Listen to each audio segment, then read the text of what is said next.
Free companies are just a collection of bubbles you have no hope of penetrating. Can we not, dude? There's so many different types of social people in the world. Like, people interact so differently. Like, there's just the idea that there's no one else that acts like you is absolutely absurd. It's just not true.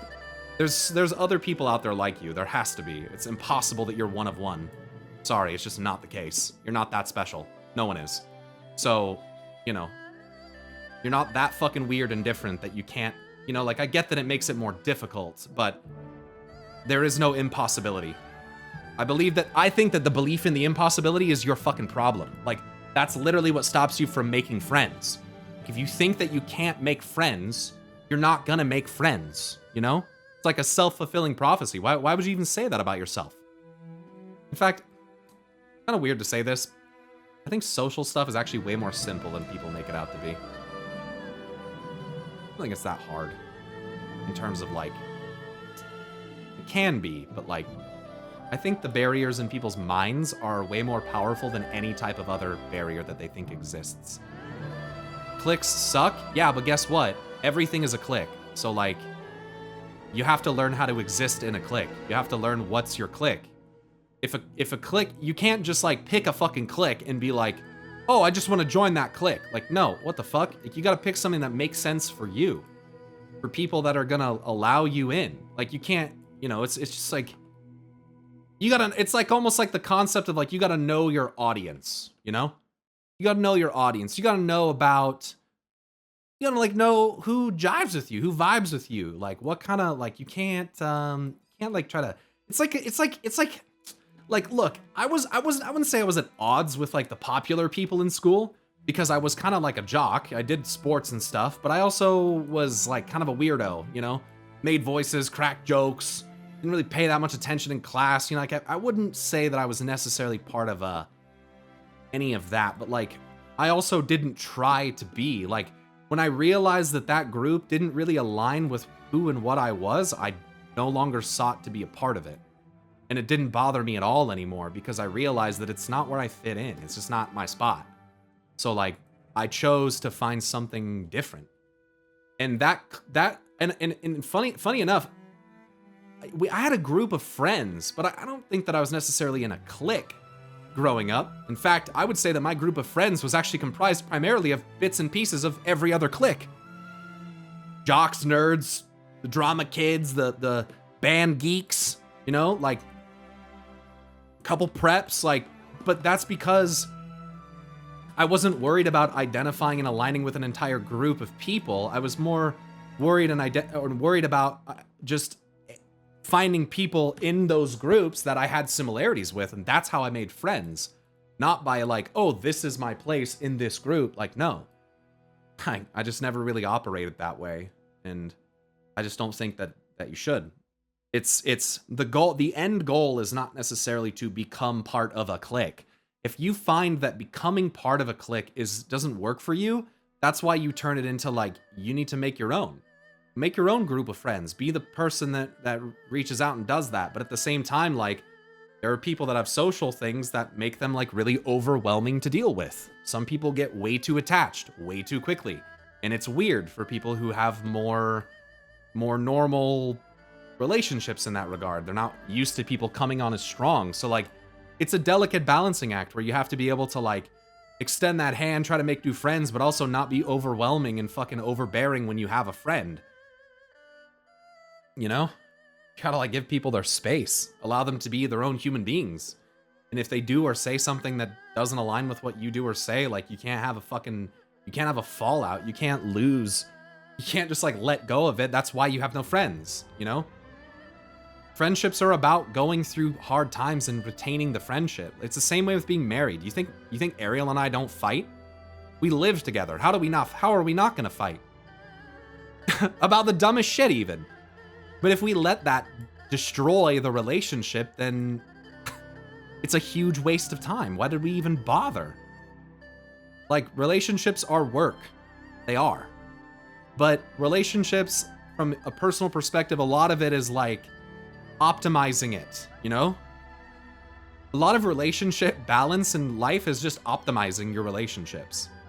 Of, like, when can I spend time with this person? You know, what do they like to do? What do I want to do? Like, Yeah, you value them when you fight for them, right? You don't just give up. You don't just give up because you didn't fit in or whatever. Like, if someone tells you flat out, I don't want to be your friend, that's different. And then you should probably respect that person's wishes and leave them alone. But I feel like a lot of social ineptitude comes from self-defeatism. Fitting in is just a concept of your mind. Like, there's people that look at groups that fit in with each other and go, what the fuck? The fuck is that? Can you share your marriage build, Pyro? I mean, no, because it's ever shifting, it's ever changing. Just like our relationship, the methods which we have to use to like tackle the issues that we face are always changing. Some methods work consistently and forever, but typically not, because people typically are not consistent and the same all the time, you know? So, you have to treat relationships as something that's dynamic. And dynamic things are hard to deal with because I think especially like the human mind is typically attracted to things that remain stagnant, that remain the same, that remain comfortable. But unfortunately, that's not how most like relationships work. Things happen. People do and say things. They move places. They meet other people. They get into certain things that change the dynamics of a relationship. That's why being honest with yourself and with your friends about when things change is important, because if you recognize a change that you are struggling to deal with or reconcile in someone, it's important that you're honest about that. And if that person can't handle your honesty, as long as it's presented in a fucking respectful and reasonable manner, then maybe it's not a good person to be friends with. It's just like, that's just the nature of relationships, I guess. And that applies to real life relationships, online relationships, like, and sometimes it takes a little while to realize that you don't like something. You have to remember that as well, that like, sometimes, and that goes for you and any other person, sometimes it might take someone to realize maybe they kind of don't like how consistent you message them. Maybe it's annoying. Maybe it's like puts too much pressure on them, Maybe people don't like to be constantly fucking acknowledged. Sometimes people like to be under the radar. So I don't know, that's something that I struggle with, I don't need to log on and have everyone in the fucking guild tell me, hey, what's up, Pyro? I appreciate it because they're saying hello to me. But sometimes it's like, I kind of wish I was invisible. So people would leave me the fuck alone. So like, dynamics of relationships are ever changing. Sometimes someone's going to have a shit day and they're not going to like something that you say and they're going to tell you to fucking leave them alone. And then, maybe a couple days or a week later, they've calmed down and they realize, or whatever. So I don't know. This is not something that has a simple one-dimensional answer. I mean, I do believe in some ways it is simple in terms of like self-defeatism, but that's my perspective. You said it, and that can be hard to keep in mind with ADHD. It feels like it's hard to fit in at times, but not everyone is meant to be your lasting friend. Some people are here for a short while, some are forever. Accepting change is hard in all things, but especially relationships. Being able to talk about those difficult things is what really helps. People hurt each other, and often without meaning to. Yes. Talking about it and bringing up how and why someone hurt you often helps clear the air and helps both people move forward. We're all different, and we can't read each other's minds, so clear communication saves a lot of future hurt. I hate to say this as well, man. Sometimes you're going to want to be friends with people that don't want to be friends with you. It just is the case. It just is the case. You cannot force people to be your friend. And if you like get hard on yourself to like become really like hard on yourself, then you're really shooting yourself in the foot, dude. Because it's no different for you. You don't want to be friends with everyone. There's some people that you do not like. And why should you have to be forced to be friends with them? You shouldn't, and neither should they. So, when it comes to social pressures, it's like, you gotta realize that like some people, like there are billions of people, there are billions of people, and that number very easily escapes people. One-sided relationships happen in romance and platonic relationships, and it hurts either way, but you gotta kind of put on your big kid pants and move on. Yeah, it's one of those things where like the buck stops with you. People are only gonna be your friend and be around you if you allow them to. I have a past trauma I struggle with. I was betrayed by people I cared a great deal for, so now I have certain fears based on that. Yeah, same. Yeah, same. I had my entire raid group turn against me one time and pretend to be a group of warlock theory crafters that weren't actually them, so that they could come into the game and make false accusations about me being a predator. So I know what it feels like to be betrayed by people that you trust. I get that, you know? I had a stepfather who was incredibly violent and abusive and loud, and that's betrayal as well. So it's not like I don't have trauma that I'm fucking sifting through to interact with you guys or other people. Like, everyone's got tough things. But if you allow that trauma to define the person that you are, you're defeating yourself. And no one else can change that for you. That's how I feel about it, is like, keeping that, like, I don't know.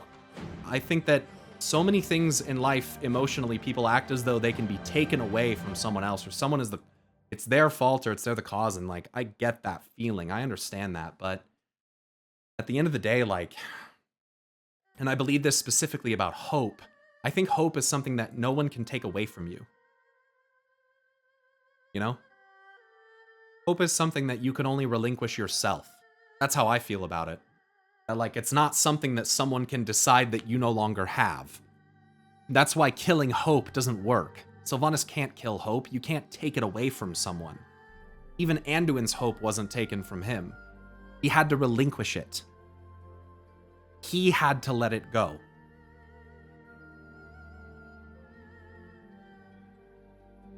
Betrayal, sacrifice, loss, the story changes. The faces and places change. The story does not. And it's why it's one of the things that makes connection between human beings so fucking hard, is that so many people have gone through the same thing, but the faces and the places are different, and so they can't see that really what has happened is the same thing over and over again. And what I've done and what I try to do in my life as a noble pursuit of my own is I try to recognize when I'm repeating the cycles of my father and my father's father and my stepdad. And when I see myself repeating those cycles, that's where I take it upon myself to choose my own destiny, to choose that I'm not going to be a repeater of cycles.